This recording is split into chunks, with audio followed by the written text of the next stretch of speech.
Testing of HGN12 air circuit breaker. The basic settings will be set by the customer.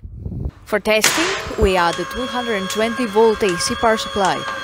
At first, we trip the air circuit breaker manually.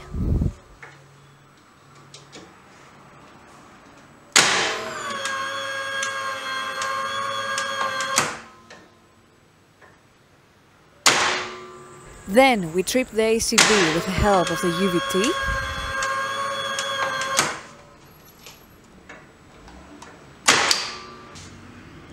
Next, we perform a long time delay test, and after about 10 seconds, the breaker trips.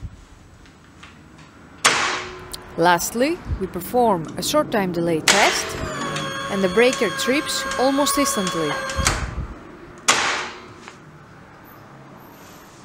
It is now clear that the air circuit breaker is working successfully and is ready to be delivered to the customer.